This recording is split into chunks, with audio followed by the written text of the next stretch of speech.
मित्रांनो नमस्कार. माझं नाव अतुल ठाकूर. तुम्ही बघत आहात लाईफ कॅटलिस्टचा आमचा हा चॅनल. मित्रांनो, लघु आणि मध्यम उद्योजकांना ट्रेनिंग देत असताना किंवा त्यांच्या वर्कशॉप्समध्ये काही टीम डिस्फंक्शन्सचे काही कॉमन इश्यूज किंवा ऑर्गनायझेशन्समध्ये येणारे काही कॉमन इश्यूज जे ऐकायला मिळतात आणि जे आम्ही ट्रेनिंगचा पार्ट आहे तो मी त्यातला एक पार्ट मला या व्हिडिओत डिस्कस करायचा आहे, तो म्हणजे गॉसिप कल्चर. ज्या ऑर्गनायझेशनमध्ये हे गॉसिप कल्चर असतं ते ऑर्गनायझेशन हे कधीही वर येऊ शकत नाही, कधीही त्याची ग्रोथ होऊ शकत नाही. पहिल्यांदा आपण गॉसिप म्हणजे काय नीट समजून घेऊया. गॉसिप हे असा चर्चा आहे जी अशा व्यक्तीच्या ॲब्सेन्समध्ये it is a talk between two or more people in absence of someone that will damage his or her reputation. म्हणजे एखाद्या व्यक्तीच्या ॲब्सेन्समध्ये त्या व्यक्तीविषयी अशी चर्चा करणे ज्यामधून त्याचं व्यक्तिगत किंवा त्याचं जे कॅरेक्टर आहे त्याचा लॉस होईल किंवा त्याच्याविषयी काहीतरी निगेटिव्ह चर्चा करणे. ऑर्गनायझेशनमध्ये जर असे गॉसिप कल्चर असेल ना, तर ऑर्गनायझेशनची टीम म्हणून काम करत नाही. कारण जे व्यक्ती गॉसिप करत असतात त्यांचे काहीतरी पर्सनल अजेंडा असतात, त्यांना काहीतरी स्वतःचा हेतू साध्य करायचा असतो. तर इमॅजिन करा ना की एखादा बॉस जर असेल आणि त्या बॉसलाच गॉसिपची सवय असेल तर त्याच्या आजूबाजूला अशीच मंडळी जमा होतात ज्यांना गॉसिप करायला आवडतं. आणि जनरली माझं असं ऑब्झर्वेशन आहे की गॉसिप करण्याची सुरुवात मोस्ट ऑफ द टाईम हे सिनियर मंडळी करतात. तेच एखाद्या दुसऱ्या व्यक्तीला बोलवतात, तेच विचारतात याचं काय चाललंय, त्याचं काय चाललंय, यालाच गॉसिप म्हणतो ना आपण.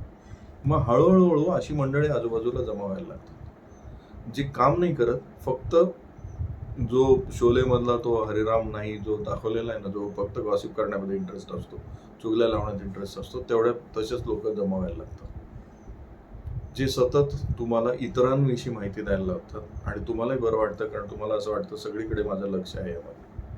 हे कल्चर जर ऑर्गनायझेशनमध्ये डेव्हलप झालं तर वर्क कल्चरपासून गॉसिप कल्चर व्हायला लागतं. प्रत्येकजण एकमेकाविषयी गॉसिप करायला लागतो, कारण गॉसिप करणाऱ्याचं स्वतःचं एक इंटेन्शन तो साध्य करून घेत असतो. कदाचित तो पर्सनल गेम खेळत असेल, एखाद्याला बदनाम करणे, एखाद्याला या ऑर्गनायझेशनमधून पळवून लावणे किंवा त्याला इथे डेव्हलप न होऊ देणे, या प्रकारचं स्वतःचा त्याचा गेम तो खेळू शकतो.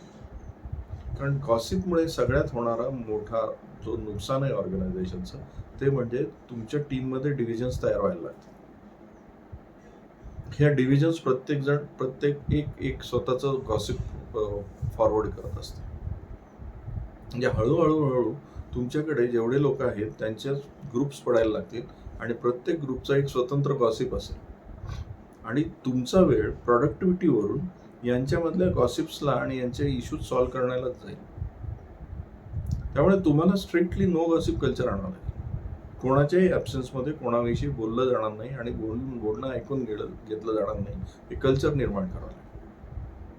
हे जर नाही केलं तर divisions in the team, personal agenda आणि loss of attention towards work हे सगळं व्हायला लागेल मित्रांनो.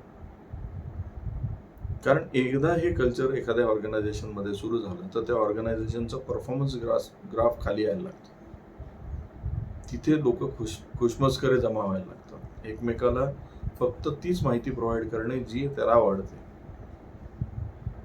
त्यामुळे वर्क ॲज अ वर्क न होता तिथे गॉसिप बिकम्स वर्क. काही जण तेवढ्यापुरतेच तिथे यायला लागतात, पण ते कीप ऑन गॉसिप. जर एखाद्या ऑर्गनायझेशनमध्ये सिनियर व्यक्ती जर गॉसिपमध्ये इन्व्हॉल्व्ह होत असेल तर आपोआप बाकीचे सगळे त्यामध्ये ओढले जातात. त्यामुळे तुमच्या ऑर्गनायझेशनमध्ये तुम्हाला नो गॉसिप कल्चर आणावं लागेल. एक कल्चर या पद्धतीने डेव्हलप करावं लागेल की कुणाच्याही ॲब्सेन्समध्ये कोणाविषयी बोललं जाणार नाही.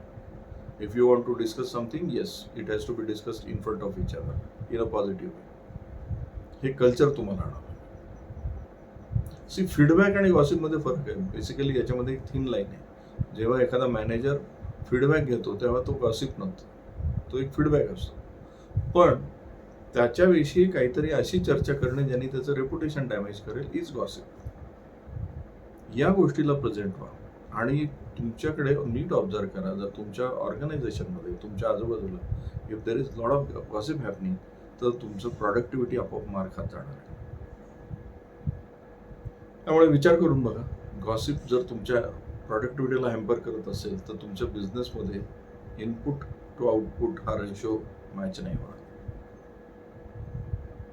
याला इम्प्लिमेंटेशन करा. गॉसिपला जिथे सापडाल तिथे किल करणं हे तुमचं कल्चर असलं पाहिजे मित्रांनो. मग बघा तुमच्या ऑर्गनायझेशनमध्ये प्रॉडक्टिव्हिटी किती वाढते.